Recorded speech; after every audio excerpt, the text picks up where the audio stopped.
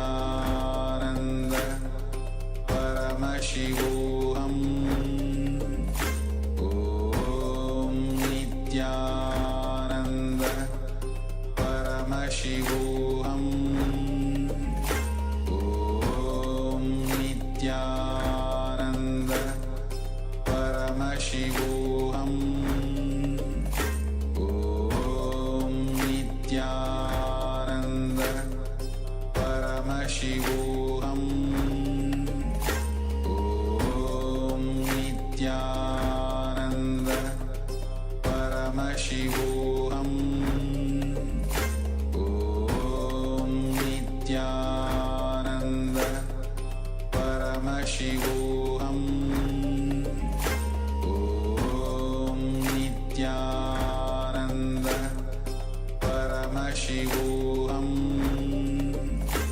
Om Nithyananda Paramashivoham. Om Nithyananda Paramashivoham. Om Nithyananda Paramashivoham. Om Nithyananda Paramashivoham.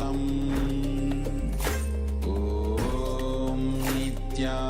Om Nithyananda Paramashivoham. Om Nithyananda Paramashivoham. Om Nithyananda Paramashivoham. Om Nithyananda Paramashivoham. Om Nithyananda Paramashivoham.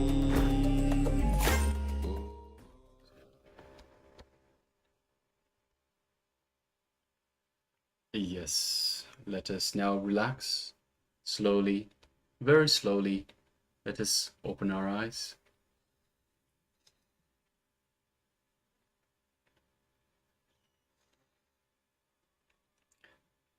And just take a moment and let us know what was revealed to you in your third eye.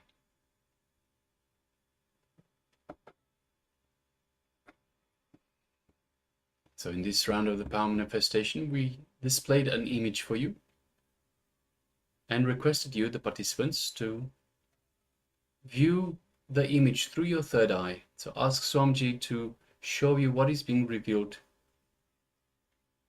through your third eye. And now let us know what that revelation was. So let us know what was revealed to you by Swamiji in your third eye. Please take a moment.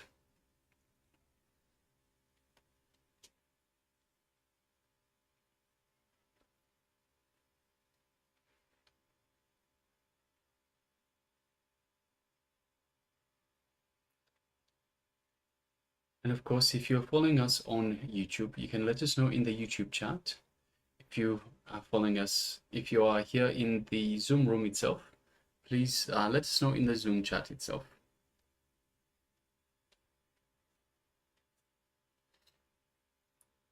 Yes, so we have Ma Xia Wu that shares blue chocolate color. Yes, thank you very much for sharing, Ma. And Ma Alice says gray triangle shape and brown background. Yes, thank you very much for sharing.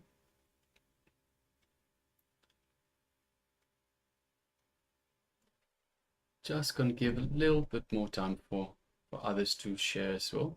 So if you've taken part in this power manifestation, requesting you to please let us know what was being revealed to you in your third eye. So We have Ma Lichika, Ma Kaylee Wang, Ma Suganyana, Shu Wei Ping, requesting you to please let us know if you've taken part in this power manifestation. Let us know what was revealed to you in your third eye. So shortly we'll be moving on to the verification, where we'll be displaying once again the image that we posted earlier for the first round of power manifestation. All right.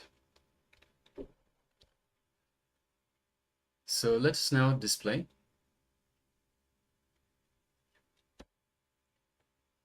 Yes, as you can see, it's a beautiful scene of hot air balloons over the top of some perhaps mountains, low range mountains.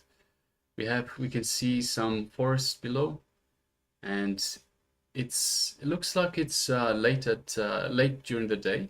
It's not yet night, but looks like the sun is about to set. So it's a beautiful scenery. All right, so let us have a look. So Ma Xia Wu said blue and chocolate color. So yes, Ma, it's so if you have a look at all the different layers of the landscape, they're all some shade of brown, some shade of chocolatey color, and there is plenty of blue that is in some of the balloons. So the balloon right in the center is very much blue, and there's blue on the balloon on the left as well. And I think further down, so there's quite a bit of blue as well on the balloons. And yes, there's a lot of chocolatey color as well. So yes, well, congratulations, Ma. Well done. Well done. And Ma Alice is shared gray, triangle shaped and brown background. So yes, definitely have the same brown background. A little bit of gray in the center of the image, just below where we've got the shade, so where the sun doesn't shine into the valley of the mountain. So there's a very small mountain peak right in the center of the image. Below that there's quite a bit of gray. Yes, and triangle shape. Yes, very much the peak itself. So actually there's a number of different peaks, and even the trees themselves are shown very much as a peak. So yes, very much triangle shape. So yes, congratulations, Ma. Well done to both of you. Well done. Congratulations for manifesting this power. Now let us do it all again. So let us go through a second round. So let us once again put the eye bands on, and we'll be preparing a second image for you. So requesting you to please take a moment and put your eye bands back on as we select a second image.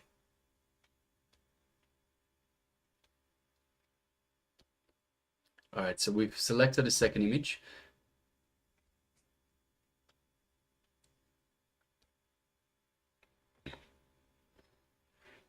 So requesting everyone, please put on your eye bands once again. Okay.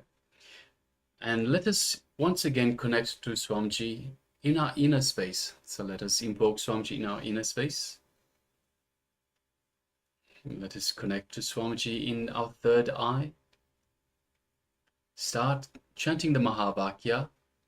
Om Nithyananda Paramashivam.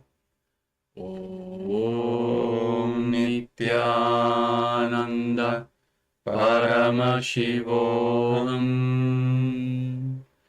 Om Nithyananda Paramashivam.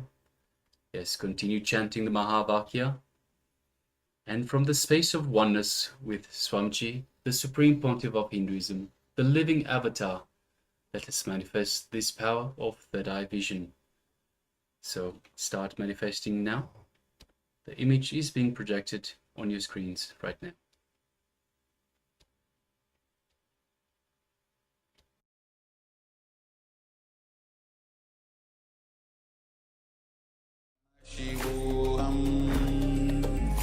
Om Nithyananda Paramashivam.